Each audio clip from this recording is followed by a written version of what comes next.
Positivism is not a news. ഈ പോക്ക് എങ്ങോട്ടെന്നുള്ളതിനെ പറ്റി ആശങ്കപ്പെടുന്ന ഒരു സാധാരണക്കാരനായി, ഒരു വ്യക്തിയായി എനിക്ക് എന്നെ പറ്റി തോന്നുകയാണ്. പോസിറ്റിവിസം വേണ്ടേ? നെഗറ്റീവിസം എന്ത് സൃഷ്ടിക്കും? ഇന്നും മധുരയിൽ ഒക്കെയുള്ള മധുരയ്ക്ക് അടുത്തുള്ള ഒരു ഗ്രാമത്തിൽ ഞാൻ പോയപ്പോൾ മനസ്സിലാക്കുന്നു, ഇന്നും ജാതി നോക്കി ചിരട്ടയിലും മറ്റ് ചില ജാതിക്കാരാണെങ്കിൽ ഗ്ലാസ്സിലും കൊടുക്കുന്ന ചായ കൊടുക്കുന്ന ചായപ്പീടിയുള്ള ഒരു പ്രദേശമായി നിൽക്കുമ്പോൾ അവിടെയാണ് ശ്രീനാരായണ ഗുരുദേവനെ എനിക്ക് എൻ്റെ മനസ്സിൽ ഏറ്റവും വലുതായി ഞാൻ കുടിയിരുത്തുന്നത്. നവോത്ഥാന പ്രക്രിയ നടന്ന എല്ലാ നാടുകളും എടുത്തോളൂ, നമ്മുടെ ചുറ്റുപാടുമുള്ള 2 സ്റ്റേറ്റുകൾ. ആ 2 സ്റ്റേറ്റുകളിലും, കർണാടകമായാലും കേരളമായാലും, നവോത്ഥാനം പോസിറ്റീവിസമായി മാത്രം മതിയെന്ന് നിഷ്കർഷിച്ച ആളായിരുന്നു ഗുരുദേവൻ. അദ്ദേഹത്തിന് 60 പുസ്തകങ്ങൾ ആരെങ്കിലും ഒന്ന് വായിച്ചാൽ ഏതെങ്കിലും ഒന്നിൽ ആരാണോ ആ നവോത്ഥാനത്തിലെ വ്യക്തിമായി ജാതിയുടെ പേരിൽ, മേൽക്കോയ്മയുടെ പേരിൽ, ഉച്ചനീചത്വങ്ങളുടെ പേരിൽ ബലിയാടുകളായത്, അവരെ ആക്കിയത് ആരാണ്? അത് ചരിത്രത്തിന്റെ ഭാഗമാണ്. നമ്മൾ അത് ആരും ചിന്തിക്കേണ്ടെന്ന് ഞാൻ പറയുന്നില്ല. പക്ഷെ വിവാദങ്ങൾക്ക് ഞാനില്ല. ഏതായാലും കേന്ദ്ര സർക്കാരിന്റെ നിലപാടുകൾ അപ്പീൽ കൊടുക്കുന്നു പറഞ്ഞതല്ലാതെ മറ്റ് നിലപാടുകൾ കാലക്രമത്തിൽ വരുമെന്ന് പ്രതീക്ഷിക്കാം. അതുകൊണ്ട് ഞാൻ അതിനെപ്പറ്റിയുള്ള ഒരു അഭിപ്രായം ഇവിടെ പറയുന്നില്ല. പക്ഷെ ഒരു കാര്യം ഞാൻ ആരും ഇന്ന് വരെ ഇന്ത്യയിൽ ഇതിനെപ്പറ്റി പറയാത്ത ഒരു പോയിന്റ് ഒരു നിയമ വിദ്യാർത്ഥി എന്ന നിലയിൽ പറയാൻ ആഗ്രഹിക്കുകയാണ്. രാഷ്ട്രപതിക്ക് മുകളിൽ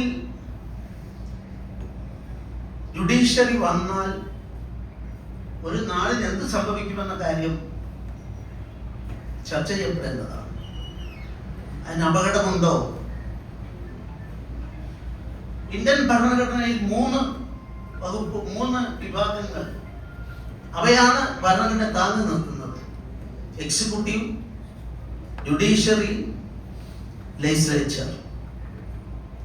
നമ്മുടെ ഭരണഘടനാ നിർമ്മാതാക്കൾ ഒരിക്കലും ഈ 3ഉം അതാതിന്റെ ധർമ്മം പാലിച്ചുകൊണ്ട് അവരുടെ ലക്ഷ്മണ രേഖകൾ ലംഘിക്കാതെ മുന്നോട്ട് പോകുമെന്നുള്ള പ്രതീക്ഷയിലാണ് ഇന്ത്യൻ ഭരണഘടന തയ്യാറാക്കിയത്.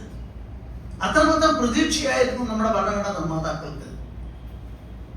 അത് പാളം തെറ്റി ഒന്ന് മറ്റൊന്നിലേക്ക് കടന്നാൽ ഉണ്ടാകുന്ന അപകടം താൽക്കാലികമായി അതിന് അനുകൂലവും പ്രതികൂലവും അവർക്ക് നിൽക്കുന്നവര് കൂടുതൽ അതിനെപ്പറ്റി ചിന്തിക്കേണ്ടതുണ്ടെന്നുള്ള അഭിപ്രായക്കാരനാണ് ഞാൻ.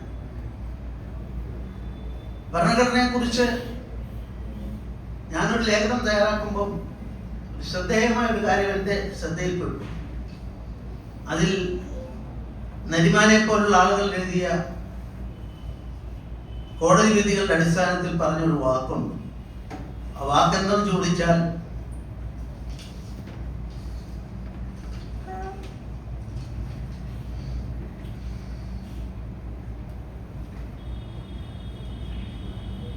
in a parliamentary democracy so that the words of constitution, though important, are never decisive, because the silences in our constitutional law speak louder than words. എഴുതി വെച്ച വാക്കുകളെക്കാൾ അതിലെ മൗനങ്ങളുടെ നിമിഷങ്ങളുള്ള ഒന്നിനാണ് പ്രാധാന്യമെന്ന് ഉള്ള ജഡ്ജ്മെന്റ്. അത് ഞാൻ ഒറ്റ വാക്ക് പറഞ്ഞു, ഞാൻ അതിനെ പറ്റി ഫുള്ള് പറയുന്നില്ല. ആരും കണ്ടാത്ത ഇന്ത്യയിൽ എവിടെ ഞാൻ എല്ലാ ലേഖനങ്ങളും ഇംഗ്ലീഷൊക്കെ നോക്കി. 1987 ജ്ഞാനി സെയിൽ സിംഗ് ആയിരുന്നു രാഷ്ട്രപതി. ജനങ്ങളുമായി വളരെ ബന്ധപ്പെട്ട് ജനങ്ങളെ പ്രവർത്തിച്ച ആളാണ്. വിദ്യാഭ്യാസപരമായി വലിയ തോതിലല്ല. അന്നത്തെ ഗവൺമെന്റ് ഇന്ത്യയുടെ ചരിത്രത്തിൽ 84 പൊതുതെരഞ്ഞെടുപ്പിൽ കിട്ടിയത്രയും വോട്ട് പെർസെൻറ്റേജ് ജവഹർലാൽ നെഹ്റു മുതൽ ഇന്ദിരാഗാന്ധി മുതൽ വാജ്പേയി മുതൽ ആർക്കും കിട്ടാത്ത 49% 5% വോട്ട് കിട്ടിയ, പാർലമെന്റിൽ ഏറ്റവും കൂടുതൽ സീറ്റ് കിട്ടിയ പ്രധാനമന്ത്രിയായിരുന്നു രാജീവ് ഗാന്ധി. ആ പീരീഡാണ് ഞാൻ പറയുന്നത്. അന്ന് ഒരു തിയറി നിയമരംഗത്തെ കുരുത്തിരിഞ്ഞു വന്നു. ഇന്ത്യയിലെ പ്രശസ്തം അല്ലെങ്കിലും മറ്റു രാജ്യങ്ങളുണ്ട്. സൈലൻസിനുള്ള രാഷ്ട്രപതിയുടെ അവകാശമാണ് അതിന്റെ അടിവേര്. എന്താണെന്ന് ചോദിച്ചാൽ, ചന്ദ്രേട്ടനൊക്കെ ഓർമ്മിക്കുന്നുണ്ടാവും, അന്ന് ഒരു ബില്ല് പാർലമെന്റ് പാസാക്കി. ആ ബില്ലിന്റെ പേര് ഇന്ത്യൻ പോസ്റ്റ് ഓഫീസ് ലോ എന്നായിരുന്നു. Indian post office law 1987. അതിൽ പറഞ്ഞിരുന്നത്, പോസ്റ്റ് ഓഫീസിൽ വരുന്ന ഏത് കവറുകളും ഏത് വിവരങ്ങളും ഒരു സാധാരണ ഉദ്യോഗസ്ഥൻ ദർശനം കൊടുത്താൽ, ആവശ്യപ്പെട്ടാൽ തുറന്നു നോക്കാൻ ഉള്ള അവകാശം പോലീസ് ഉൾപ്പെടെ എല്ലാവർക്കും കൊടുത്തുകൊണ്ടുള്ള ഒരു നിയമമായിരുന്നു അത്. പാർലമെന്റ് മൃഗീയ ഭൂരിപക്ഷത്തോടെ പാസ്സാക്കി, അയച്ചു. ഞാനീ സിംഗ് അത് അംഗീകരിക്കാൻ തയ്യാറില്ലായിരുന്നു. അദ്ദേഹത്തിന്റെ അവശേഷിക്കുന്ന കാലം മുഴുവൻ അദ്ദേഹം അതിനെ സൈലന്റ് എന്ന വാക്ക്, അവിടെയാണ് ഭരണഘടനയിൽ എഴുതിയിട്ടുണ്ടെങ്കിലും, silence in our constitution law speak louder than words, വാക്കുകളെക്കാൾ എഴുതി വെച്ചതിനേക്കാൾ ആ സൈലൻസ് പ്രസക്തമായി. ഈ അവസരത്തിൽ ചിന്തിക്കുന്നത് നന്നായിരിക്കുമെന്ന് മാത്രമേ ഞാൻ പറയുന്നു. അവിടെ നിന്നാണ് ഉരുത്തിരിഞ്ഞു വന്നത് രാഷ്ട്രപതിക്ക്. അദ്ദേഹം അത് മാത്രമല്ല ചെയ്തത്. അത് കഴിഞ്ഞ് അടുത്ത രാഷ്ട്രപതി വെങ്കട്ടരാമനെ തെരഞ്ഞെടുത്തപ്പോൾ അതിൽ എഴുതി വെച്ചു, ദയവ് ചെയ്ത് ഇതിലെ ജനങ്ങളുടെ വികാരം മനസ്സിലാക്കണം.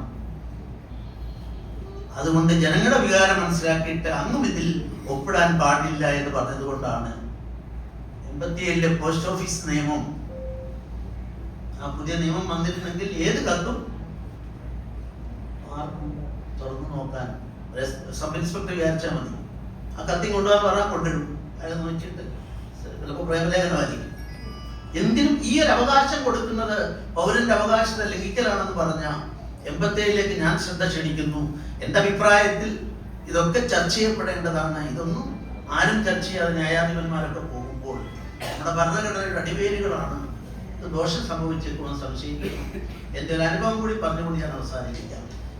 ഞാൻ മിസോറാമിലെ ഗവർണറായി. മിസോറാമിലെ എൻ്റെ മുഖ്യമന്ത്രി 37 കൊല്ലക്കാലം ഇന്ത്യ അംഗീകരിക്കില്ല, ഭരണഘടന അംഗീകരിക്കില്ല എന്ന് പറഞ്ഞ് 4000 കിലോമീറ്റർ നടന്ന് പീക്കിങ്ങിൽ പോയി മാവോസിദ്ദുമായി കണ്ട് 37 കൊല്ലം ആയുധമെടുത്ത് ഇന്ത്യക്കെതിരെ പോരാട്ടം നടത്തിയ ആളായിരുന്നു. രാജീവ് ഗാന്ധിയുടെ കാലഘട്ടത്തിലാണ് അത് കോംപ്രമൈസിൽ എത്തിയിട്ട് അവര് ഈ ഇന്ത്യൻ ഭരണഘടന അംഗീകരിച്ച് ഇന്ത്യൻ സംവിധാനത്തിന്റെ ഭാഗമാകാമെന്ന് പറഞ്ഞു. It is golden.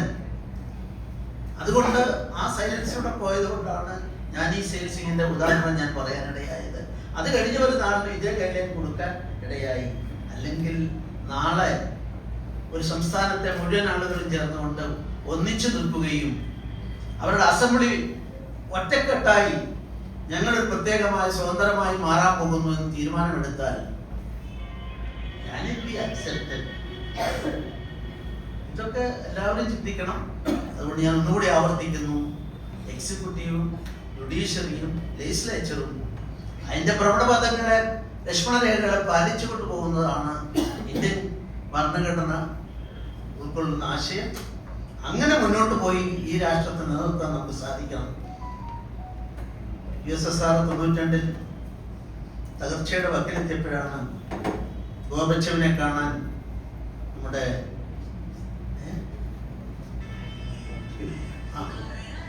അവിടെ കാണാൻ വേണ്ടി അന്നത്തെ ഏറ്റവും ശക്തിയായ പ്രധാനമന്ത്രി താച്ചർ പോവുകയുണ്ടായി.